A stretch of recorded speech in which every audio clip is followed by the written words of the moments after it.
No idea. Absolutely no idea. Everything is green on my end. I even bumped the bitrate down and it still didn't pick it back up. So, absolutely not a single dropped frame on my end. I don't even know. My CPU is not at 100%. My Ethernet's not. Everything's fine on my end. Okay. Comments, ideas on the Game Vice in patent infringement case. Well, here's the complaint. I'm not going to go over it in great detail, but I just wanted to show you what it was kind of about. I haven't even really looked at it myself. I guess I should ask, can everybody hear me okay? Okay, good. Okay, this is a civil action for patent infringement between Game Vice and Nintendo. Game Vice is a Delaware corporation, Nintendo is a Japanese corporation, yada yada yada yada yada yada yada. Originally founded in 2008, Game Vice has long sought to develop and create innovative solutions for video game players. Its first product, the WikiPad, was a full-function Android-based tablet computer that included a detachable game controller. Because tablet or smartphone-based games typically required the user to control the screen action using touch-sensitive controls that appeared directly on the screen, Game Vice's WikiPad product included a detachable game controller. Recognizing the growing migration of popular video games to handheld devices, Game Vice continued to innovate and released the Game Vice, a controller that provides true gaming controls with a smartphone or tablet. It is designed to work with both Apple and Samsung devices and includes a collection of traditional gaming controls, allowing gamers to play hundreds of video games on their smartphone and tablet devices. Game Vice has filed for patent protection. And so they're saying that Nintendo's Joy-Con design infringes upon their removable game controller design. And if that's true, then Nintendo will owe them money for the patent infringement. I'm not sure how true that is. The standard for getting a patent is that your device has to be new and novel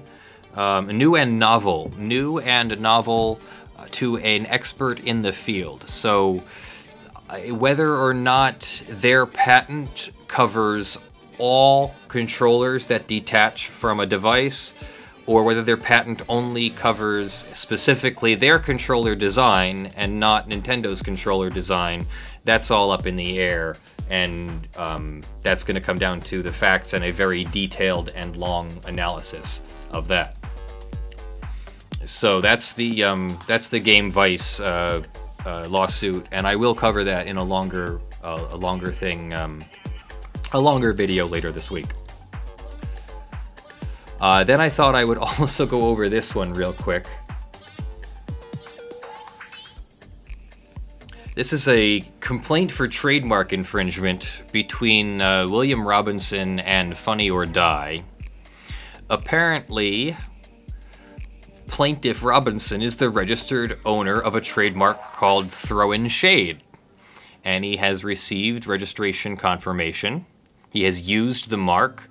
He uses the mark based upon the LGBT community's ballroom dance scene.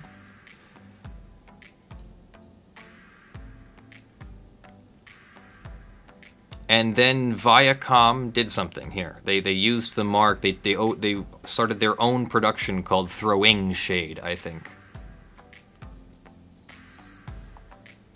The defendants show... Where is it? Where is it? I missed it.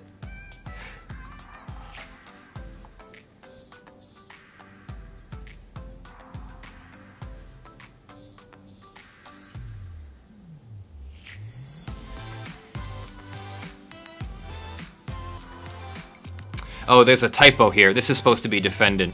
The defendant had knowledge or should have known of plaintiff's mark, and yet willfully ignored plaintiff's trademark. Eventually, plaintiff was offered a television deal based in Brooklyn. Plaintiff's negotiations were cut short when the defendant's show Throwing Shade debuted in January 17. Defendant's show is a lackluster, dull comedy airing on TV Land. TV Land is a network known for running older TV shows. Netflix rates the shows 4.4 out of 10.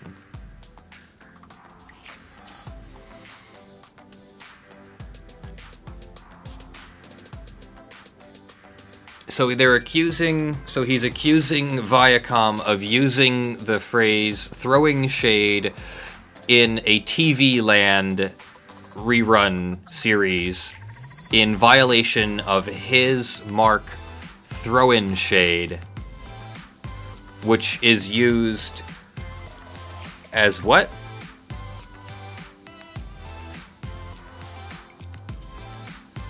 It doesn't say what category his mark is in. So anyway, that's the throw-in shade lawsuit.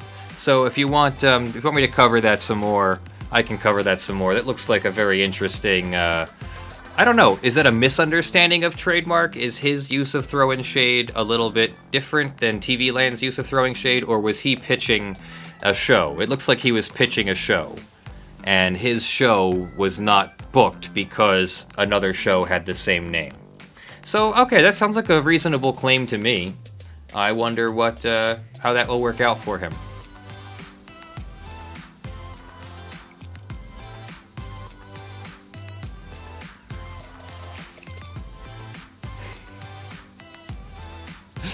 Yeah, I have no idea what happened to the stream. I'm real sorry about that, but I have no idea what happened. I also wanted to go over two more things, really. And then, I mean, we could take your questions the whole time. I got a little thrown off by the stream breaking down, so let's stop for a second.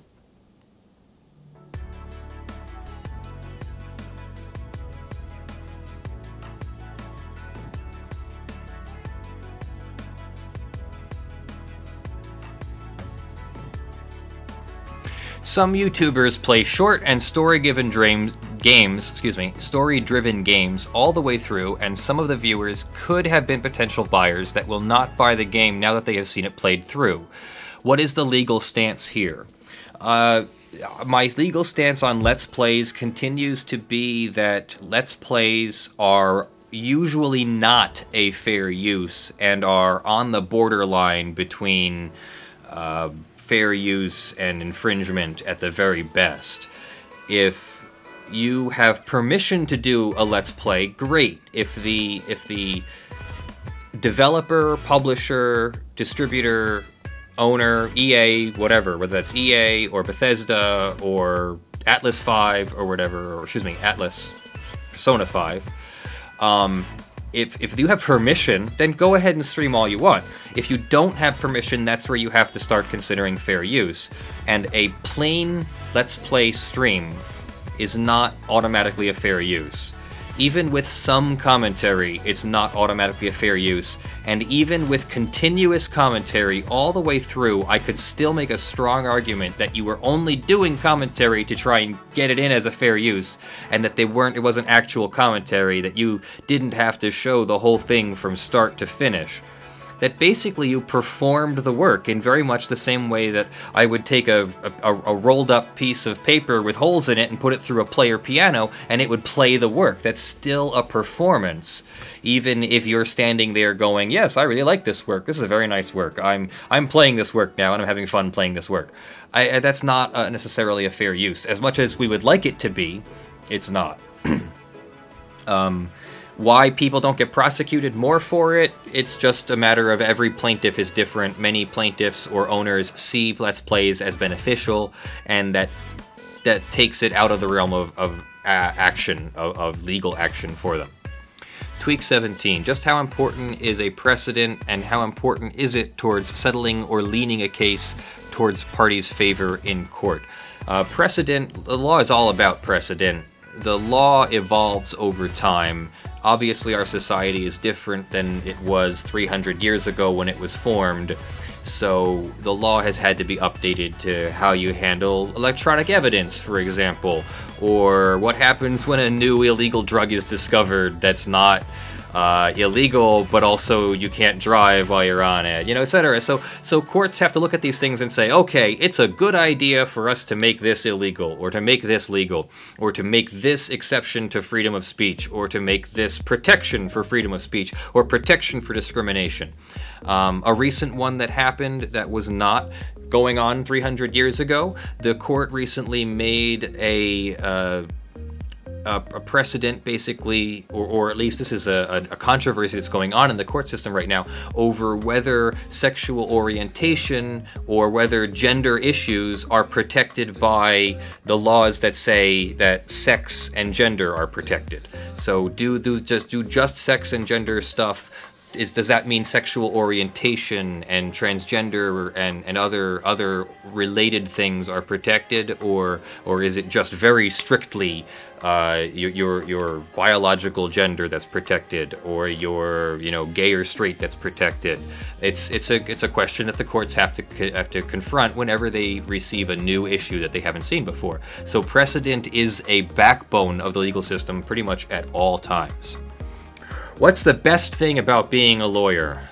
Freedom so far. Thank you very much for the $2 donation there, Technical Fool. The best part about being a lawyer is the freedom. I have almost no hands-on oversight. I have no boss besides my client themselves, and that comes with its own set of consequences, but I prefer working directly with the client rather than working through a corporate middleman in the form of a manager. I did not have good experiences with my corporate managers in the corporation that I worked for. They were very much interested in playing politics with their employees and using their employees to get themselves higher up into the organization. Instead of trying to actually innovate and make a better product, they would shun any criticism or skepticism, even from me telling them, like, hey, this isn't going to work, your customers are going to hate this. That was absolutely shunned, and so I ended up leaving not so voluntarily. I did leave on my own terms, and I hired a lawyer, and by hiring a lawyer, I was able to leave on my own terms. But it was not a good environment for me. I don't like having to be told over and over again that my perfectly valid brainstorming ideas are just not wanted. Meanwhile, there's a corporate handbook that says, hey, we want all of your innovative ideas, and we don't mind it when you bring criticism and complaints to us. We want to know how to make our organization better. So it was a very contradictory thing. It was a say one thing, and then when you use the policy as written, we're going to use it against you to limit your pay and limit your advancement in the organization. It was very surreptitious and cold, and that organization is definitely not growing as fast as it would be if it was treating its employees better. They got a little bit too distracted by the corporate politics, I think, and forgot that they were making a consumer product that people really liked, and all they had to do was keep pimping the product, but instead it was more important that we appease corporate politics. Anyway. Can it be a violation of a copyright to mention a URL? No, URLs are not copyrightable. Titles are not copyrightable. You could face a trademark violation for a URL. URLs are trademarks, basically, or act as mini trademarks in ways that can be gone to court over. Are we kidding? The chat window is still on the old one?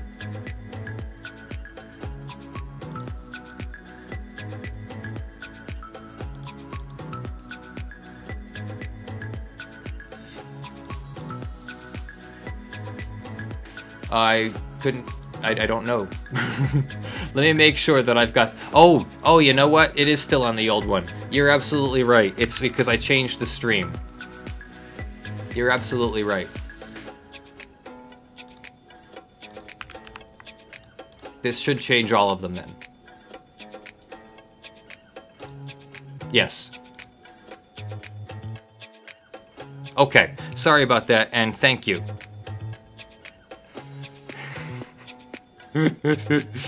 Alright. Sorry about that. This is what happens when I run the show by myself. Yoshi's in the background sending me stuff, but I gotta remember to look. He's doing his job. Alright, so what was next? What was I gonna go over next? This thing. Yeah, let's go over this thing. Everybody's been asking about this thing. David Moore, doing business as Imperial Emporium, Iron Crown, Starchild Goods, Fellowship Crafts, Plaintiff versus Games Workshop. Now, I have to apologize. I have no idea what a Games Workshop is. I have been in a comic book store, and I have played tabletop games in a comic book store. I've never heard of a Games Workshop, so where are they? I'm going to look worldwide. My nearest Games Workshop is in Philadelphia or New York City. Baltimore, Washington. They seem to be in the very majorest of cities. They don't seem to be a small town franchise. Even my small town of 200,000 people isn't big enough to get a Games Workshop. So, let's see. What even town is that? Manchester? Hartford, Connecticut has one. So that's Games Workshop. They're like a comic book store. And they seem to be in the majorest of cities. Wait, stream is dead again? I'm showing good health over here. Okay, so Plaintiff... Oh, this is an action for fraud, price fixing, tortious interference, violations of antitrust, and RICO. Now, this has been referred to as a criminal complaint. It's not. It's a civil complaint that alleges criminal violations. You're allowed to, under RICO, if somebody commits certain violations, you can reach them civilly under RICO.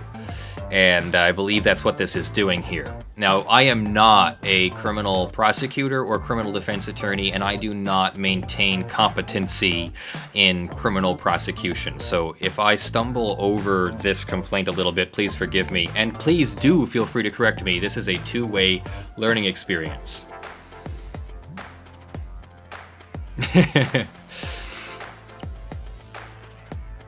Okay.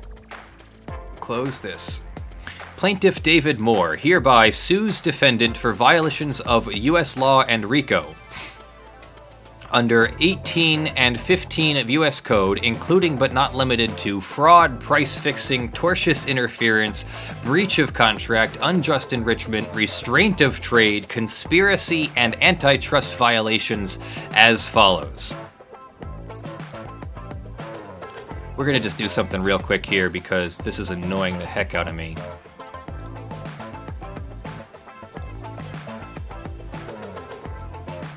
The court has jurisdiction. Plaintiff David Moore. Oh, I can't read that while it's doing the thing. It's only 6 pages.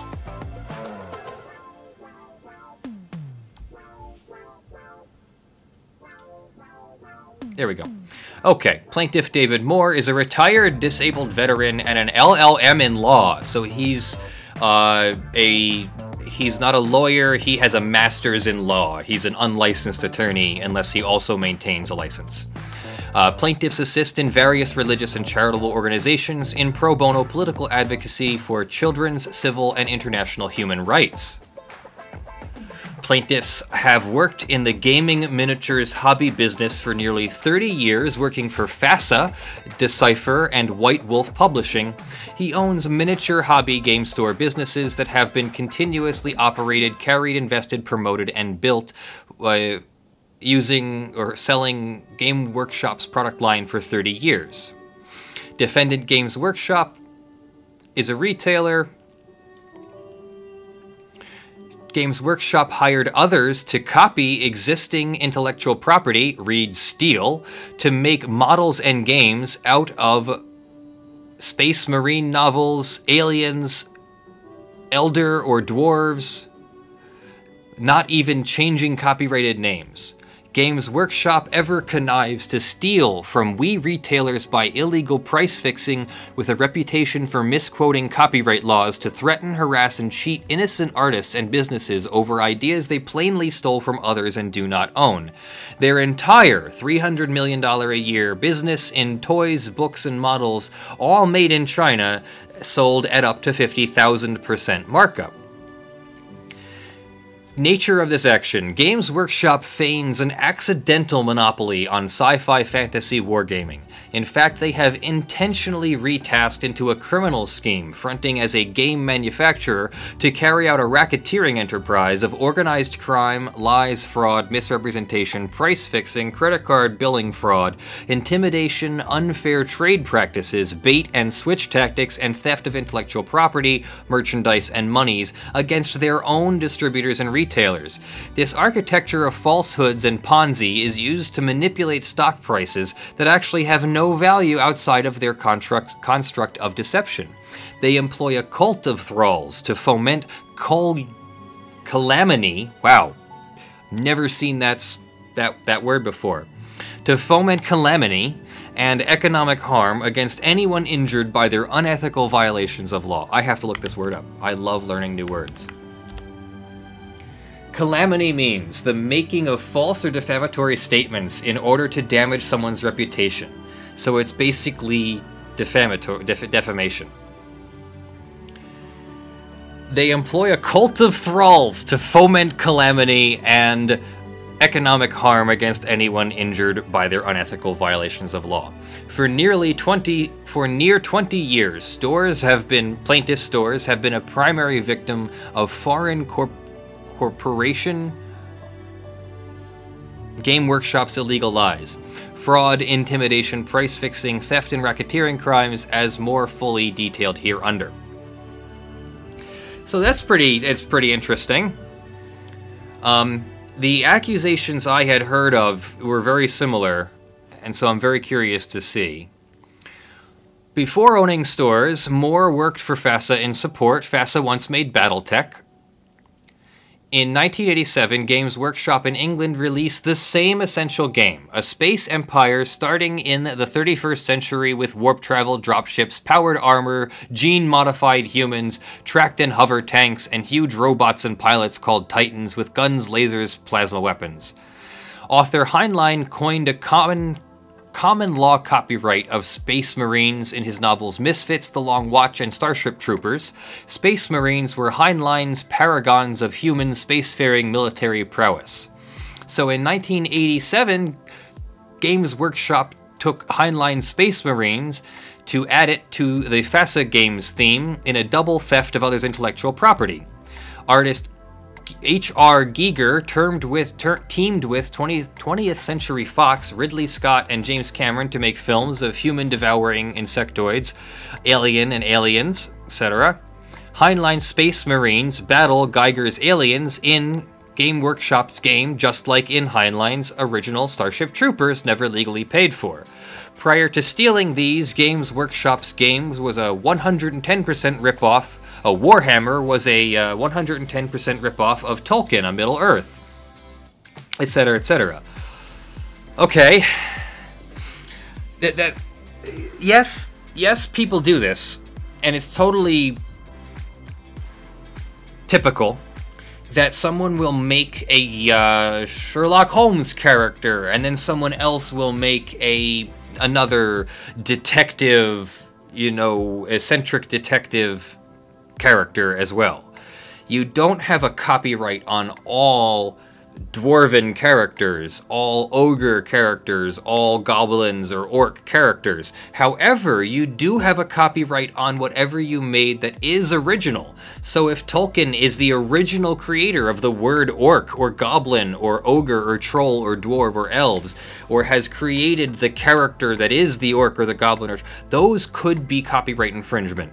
If Tolkien's estate, the owner of the copyright, brings those things into court and makes those allegations of substantial similarity against Games Workshop. But so far, and I'm not saying anything about the complaint lacking merit or anything, but so far we've only heard accusations that a third party stole another third party's copyright. And then somehow it's going to have affected the people who are selling those copyrights. I definitely think they have standing to sue, so let's keep going. Plaintiff affirms all previous paragraphs. Defendants represent Defendants' representatives lied to plaintiffs' stores about important material facts pertaining to the number of items available and the value of said items, causing stores to order more items than intended and that were intended to be valueless, and falsely preventing stores from obtaining key items that were needed by customers.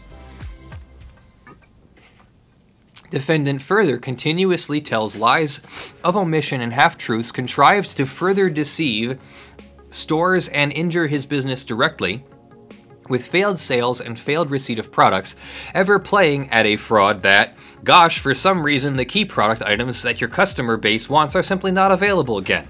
I will definitely see what extra I can scare up from the other accounts later this week and get back to you. Yet the Games Workshop website is thick with unavailable product that my pre-order customers must repurchase direct from Games Workshop. Okay. So, paragraph 10, distilled into English, seems to be that Games Workshop makes products available directly when they don't make products available through their distributors.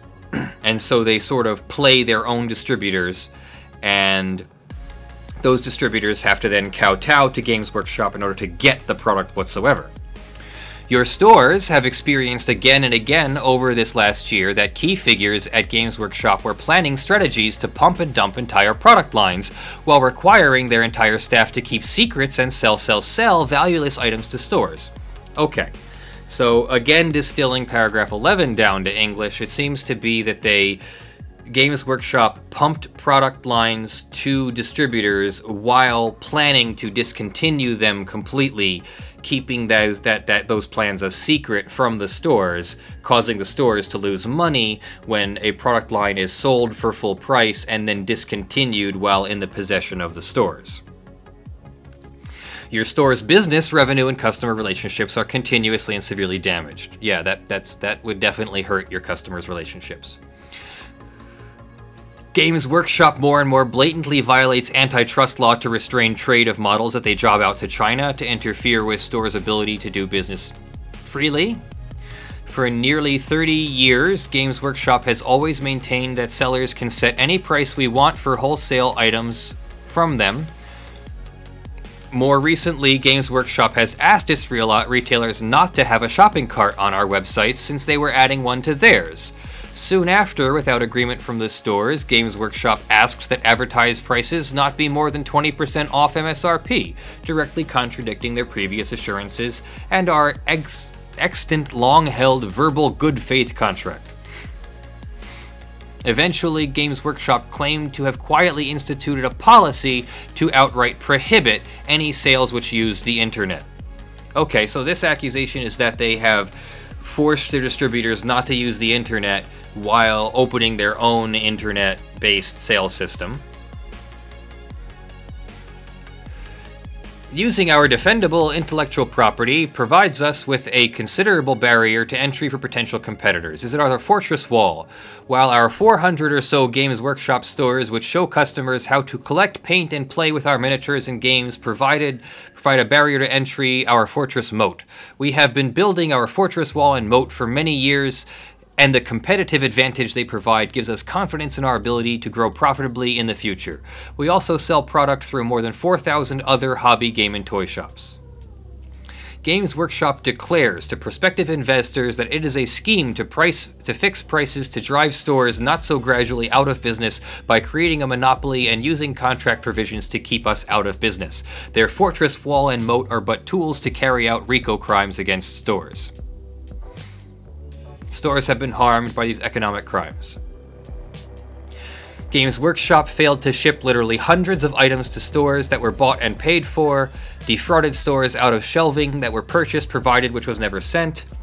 After not sending the paid-for shelving, Games Workshop cast false aspirations that his expensively renovated store location was not suitable for the product shelves, due to not having product shelves. Nice.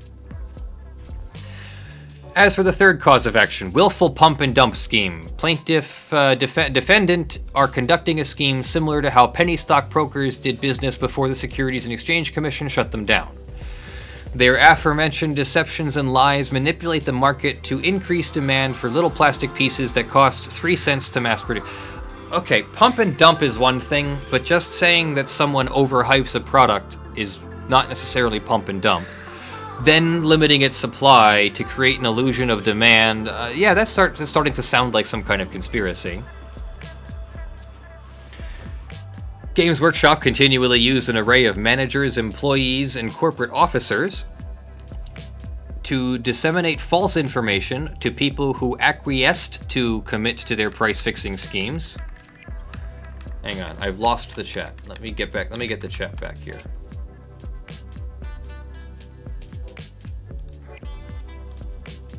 There we go. Chat is back.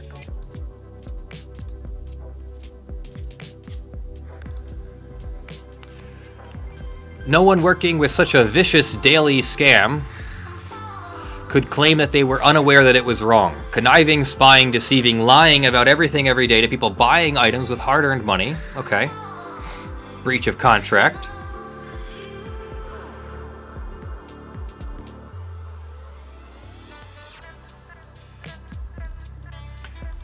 Stores did all the significant things that the contract required, replete with promises that we could do anything we want as long as it appeared to comply with any irrelevant written policies.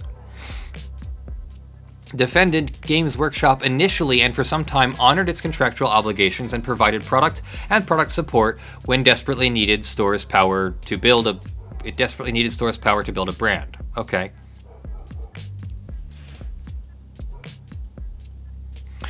Games Workshop has publicly declared that they do engage in price fixing and restraint of trade. In their 2016 report to stockholders, the profits they discussed access to are my earnings that sit in my cash registers and paychecks to my plaintiffs' employees' families.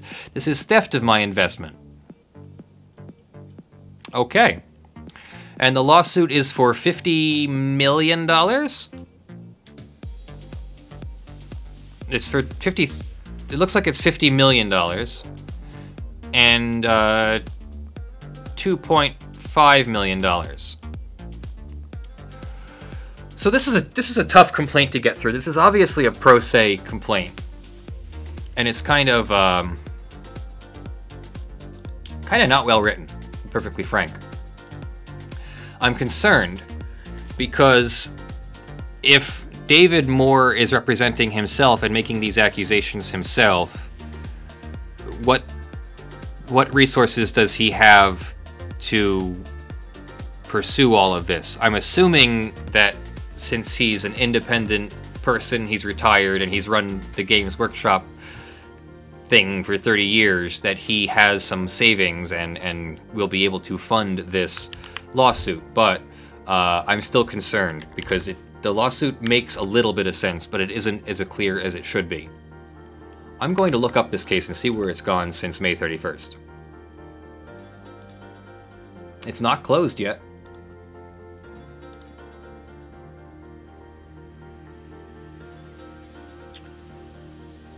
Okay, so nothing has happened yet. It was filed on the 31st of May. There is an order. Yep, there is an order. They are pro se litigant. They are representing themselves, and so the judge has issued an order instructing them on how to behave and how to follow procedure. And then there's another order requiring that they all meet and submit a joint discovery report at some point. And then nothing happens until August 11th, which was 2 whole days ago. 2 whole days ago, summons was issued to Games Workshop. Sorry, my wig has apparently gotten into my mouth. The summons was issued to Games Workshop, and we'll be expecting a return of that summons at some point. As soon as that summons is served on Games Workshop, then the lawsuit officially begins for the defendant, and Games Workshop will have 21 days to respond with either a motion asking for more time, a motion to dismiss, or an answer to the complaint. Honestly, at this point, I expect we'll see a motion to dismiss. I'm not sure if it will survive it or not, but I expect that we'll see a motion to dismiss.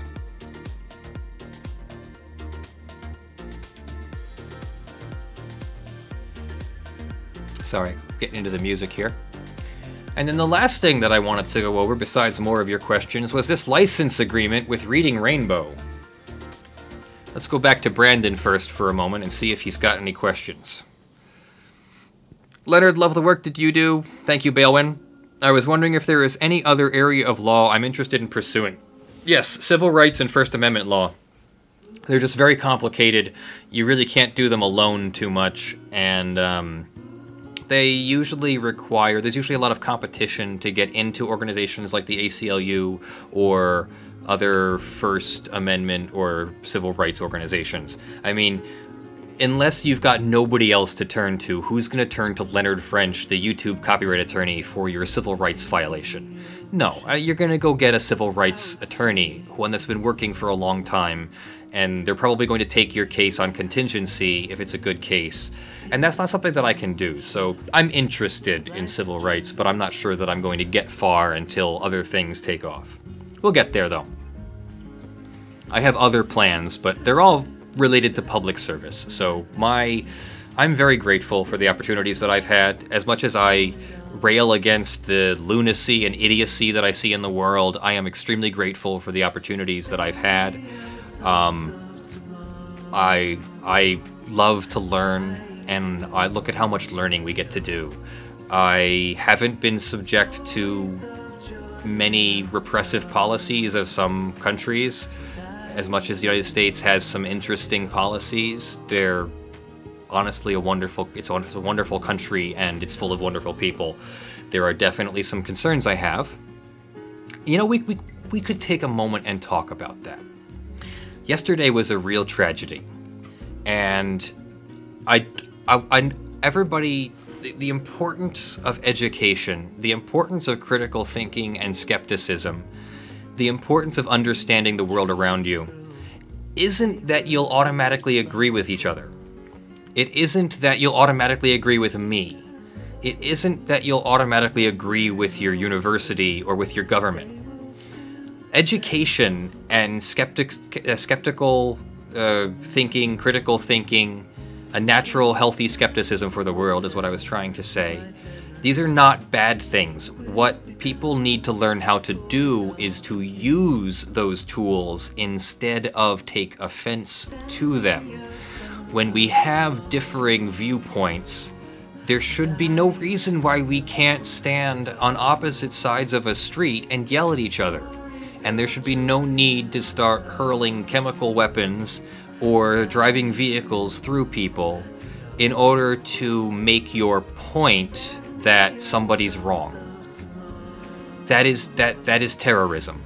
That is absolutely 100% terrorism. I want to bring up a... you know what? I can't bring it up because I closed it. I don't know where it went. Maybe it's this other... No. There is a definition of domestic terrorism out there. Let's look it up.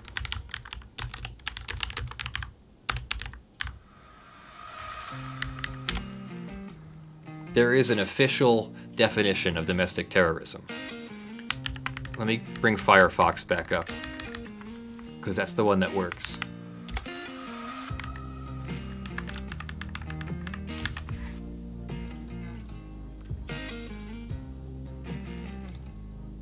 That's not it. That's not it. That's not it. Hang on, I'll get it.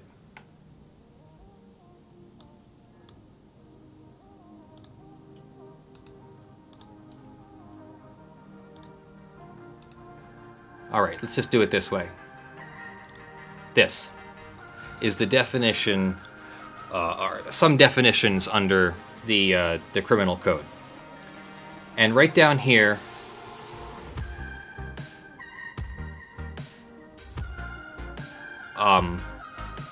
hello? You want to refresh? At all?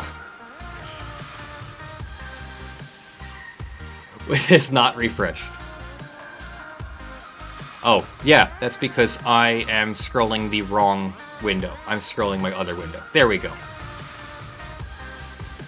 Domestic terrorism involves acts that are dangerous to human life in violation of the criminal laws, appear to be intended to intimidate or coerce a civilian population, and occur primarily within the jurisdiction of the United States. That right there, my friends, is the very definition of domestic terrorism. So there is no doubt in my mind that someone who goes to a political rally, a politically charged rally, I don't care what side you're on, goes to a politically charged rally and ends up driving their car through a group of people at speed, then reversing and running away, driving through additional people at speed. That's not something that is not terrorism. That's exactly what that person intended to do until we learn more, in my mind. Now, if I'm a prosecutor, if I'm a criminal prosecutor, yes, the whole innocent till proven guilty, yes, you have to treat them with the procedure of their rights and all that. I'm not violating his rights by saying that I believe that he is a domestic terrorist. If he feels that I have committed some kind of defamation, he can sue me, and we'll have our day in court. I don't think that's going to happen. And when you see media organizations using the word allegedly a lot, that's because they want to make sure they don't have to do anything if they turn out to be wrong later. If you're wrong when you say something and you don't use the word allegedly or you don't equivocate like that, then you might have to issue a retraction, or you might actually be guilty of some kind of slander or defamation or libel or what is it? What's the word? Calumny? Calamity or calumny. How do you pronounce it? Calumny. It's pronounced calumny. Wow. I would not have guessed that without the a little help from Google there. Where is the chat? I've lost the chat again.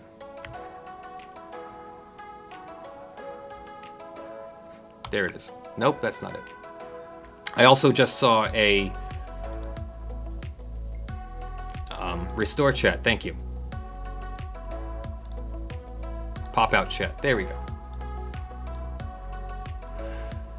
Thank you very much. I do take PayPal, Johan. ljfrench@gmail.com would work just fine. And I don't mind that that's a public email address. That is my public email address. Okay. So yes, that is domestic terrorism, and there is absolutely no need whatsoever for that kind of behavior. It's just, like, all that person has done is make the people opposing them stronger and more. It made exactly it had exactly the opposite effect of what that person would have intended.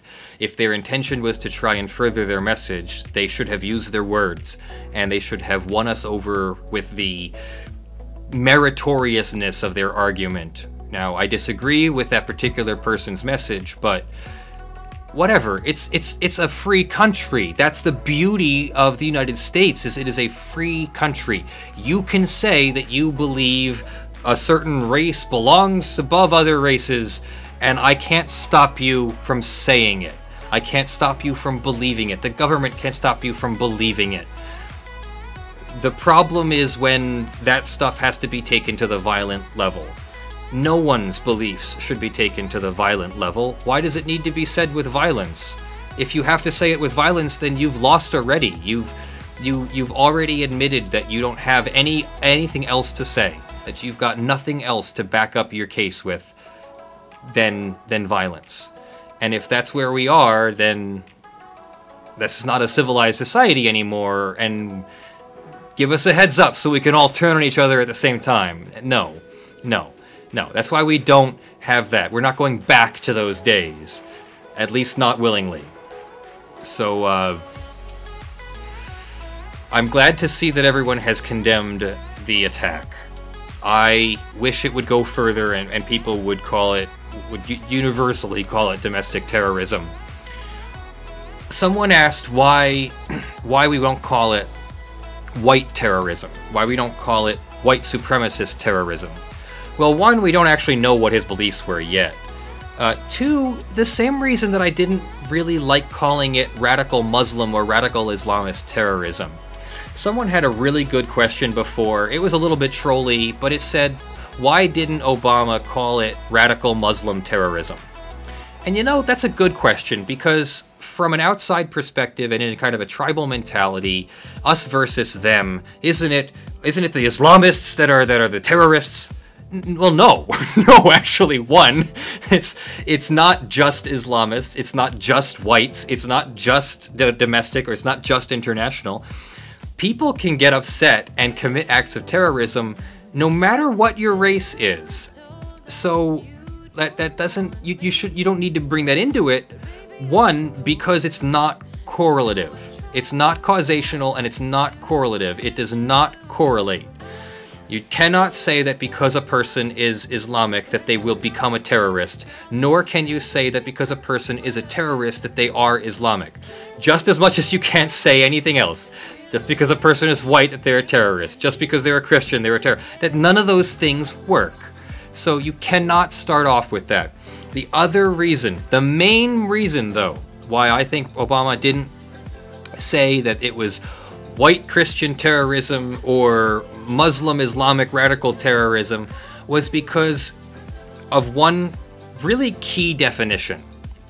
If you do believe in Christianity, if you do believe in the Islamic faith, if you believe in the Jewish faith or the Hindu faith, if you believe in Buddhism, whether as a religion or just as a spiritual practice, none of these things, they all have kind of a core set of beliefs.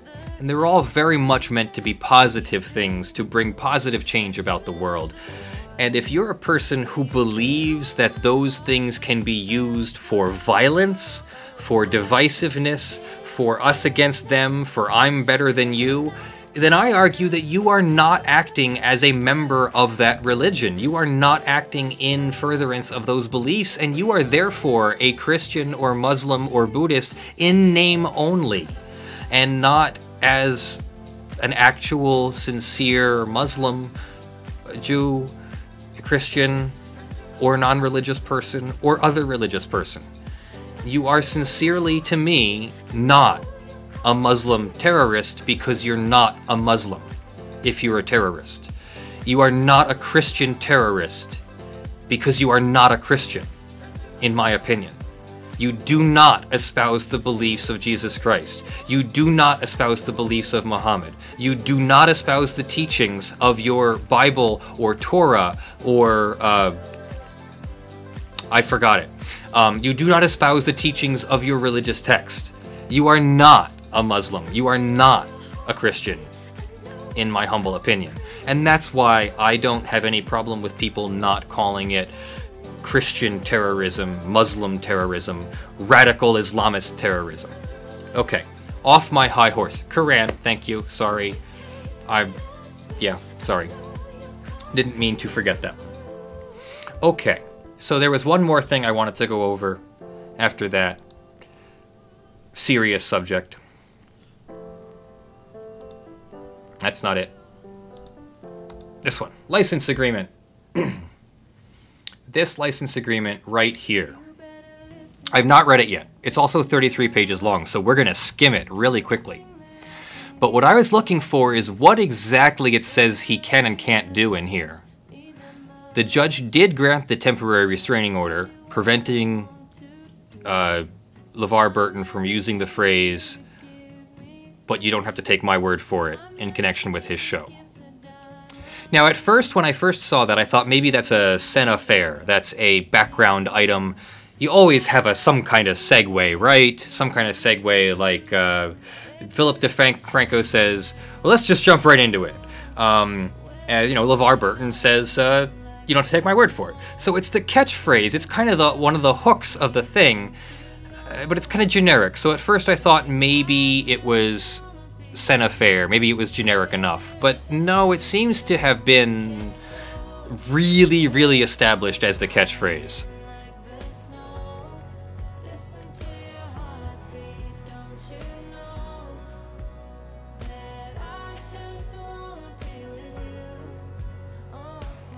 So there is a very complicated licensing agreement here. That's royalties, that's compliance. Let's go back up here. Okay. Acknowledgement of the RR Kids acquisition. Insofar as WNED's rights are concerned, WNED hereby consents to RR Kids acquisition. including the RR Kids SV acquisition, including the assignment of all of Smarterville's rights and obligations under the SV license to RR Kids. Okay, who was SV? Smarterville is SV. WNED entered into a distribution agreement with Smarterville and its wholly owned subsidiary Smarterville Publication on October 21st, 2009, 23rd, 2009, with respect to Reading Rainbow. So RR Kids came along to acquire the SV license. And that must have been the Kickstarter that Reading Rainbow, that LeVar Burton started.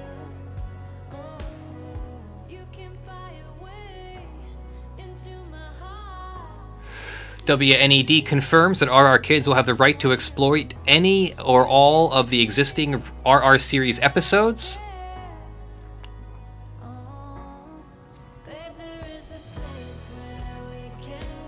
Okay, so this gives them access to old episodes. Further and without limiting, grants RR Kids an exclusive worldwide license for the creation of goods, products, and services. Goods, product, and services.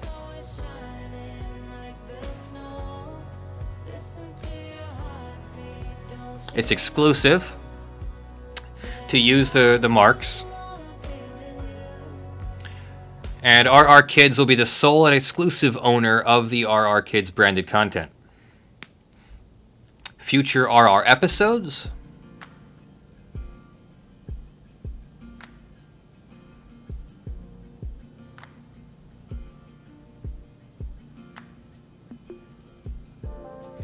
Well, the way the programs are handled. So this seems like everything was granted to RR Kids. And I'm really curious to see where the violations came in.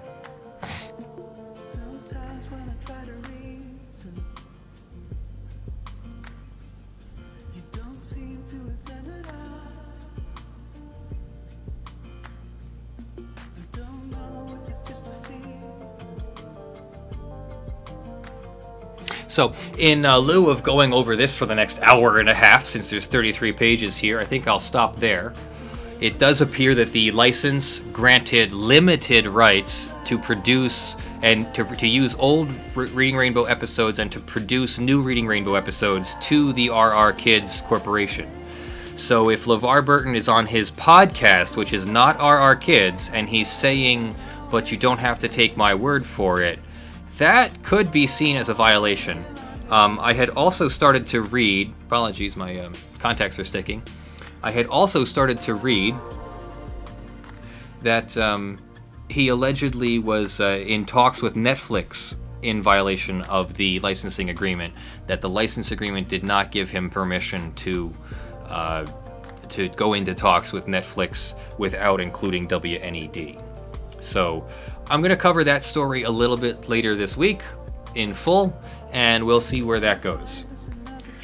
So let's turn to you guys and answer some questions, and then we'll call it a stream.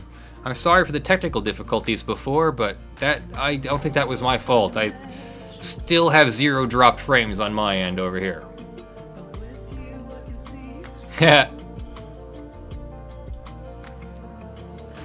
Let's all talk about religion now. I am good on talking about religion.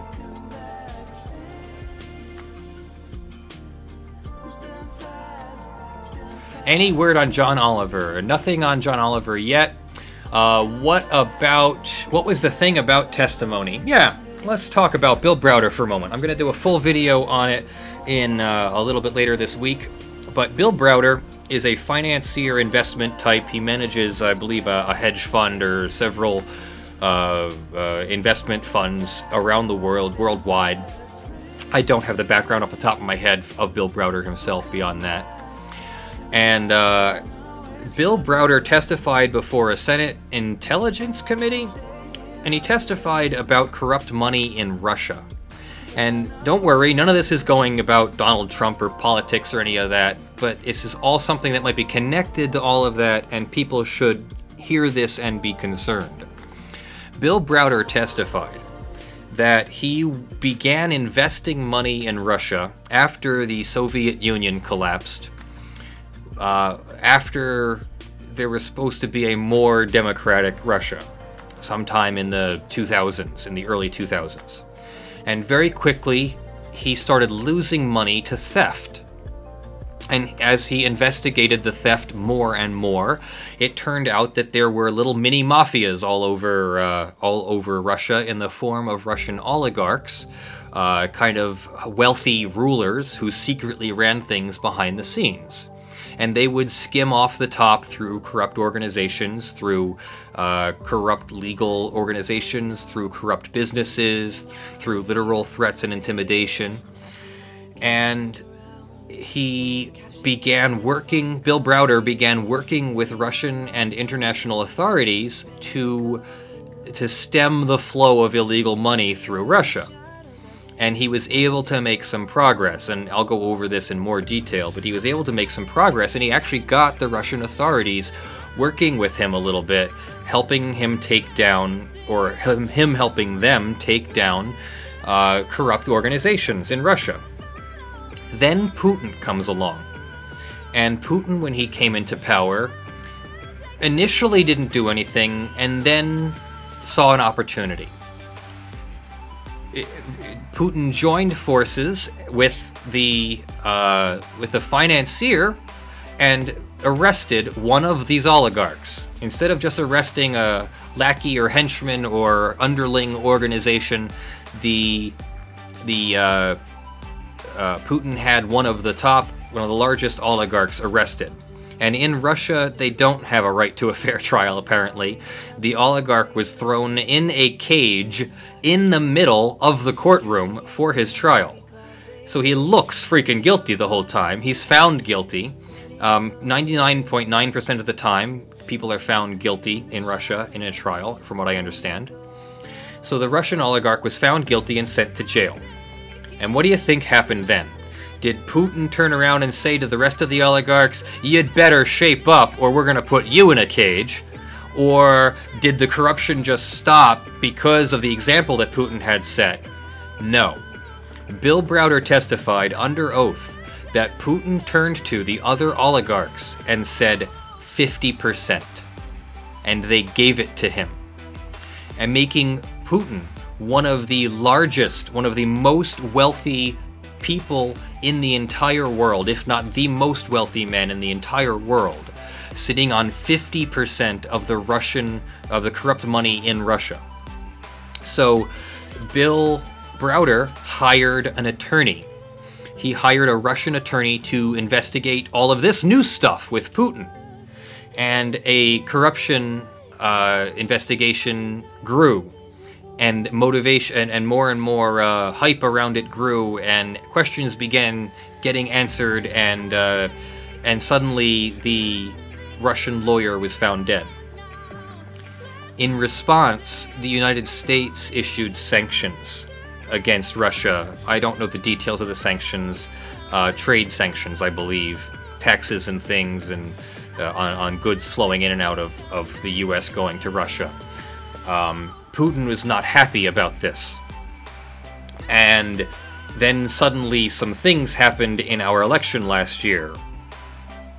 So it seems to me like the election stuff, whatever the politics of it are, the election stuff might have been retaliation for, and Bill Browder testifies that it probably was, retaliation for the corruption investigation that was being conducted by Bill Browder and everyone who he got on board.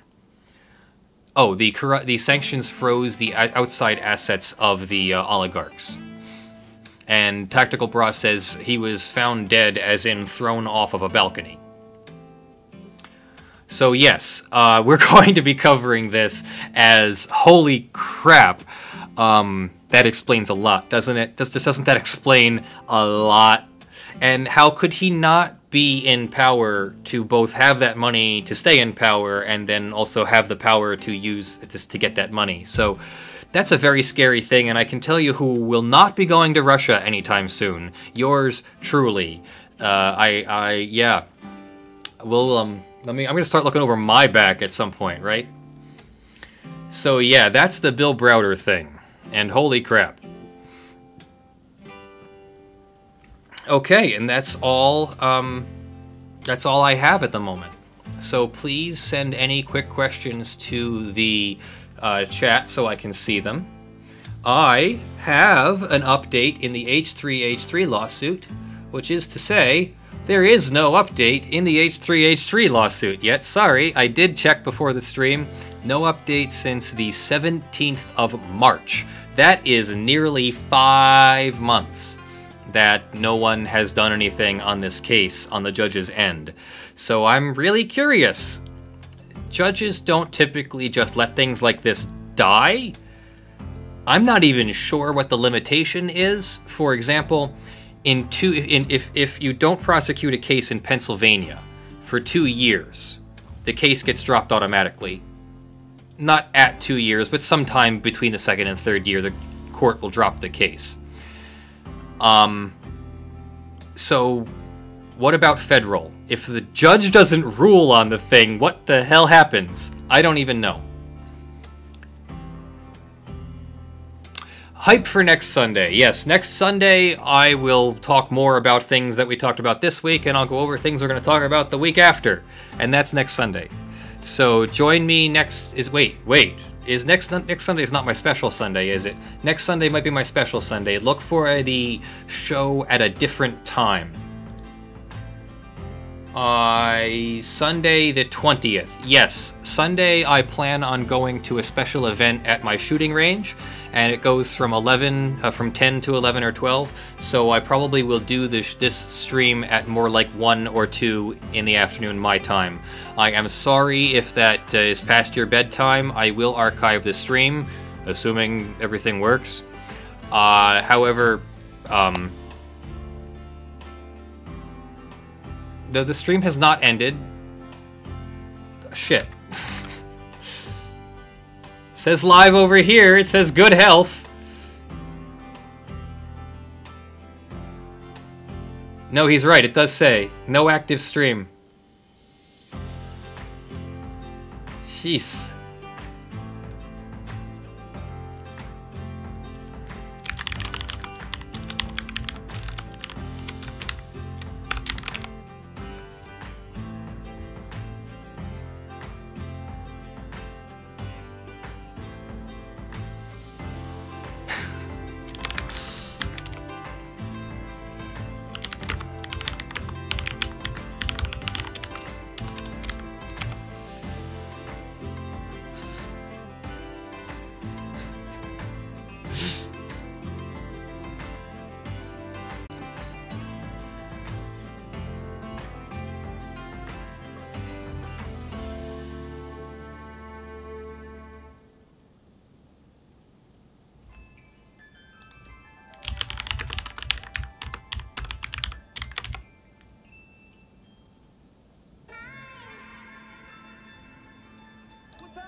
Up again? It still shows offline on my end. Yeah. It comes up and goes right back down. I'm on now. Yet it's showing off on my end.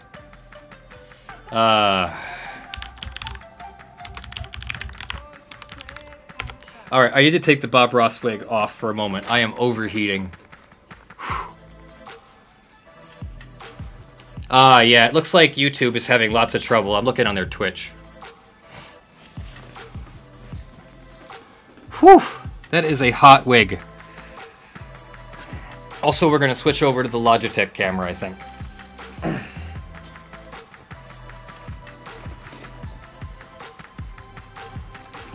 Alright, I'm going.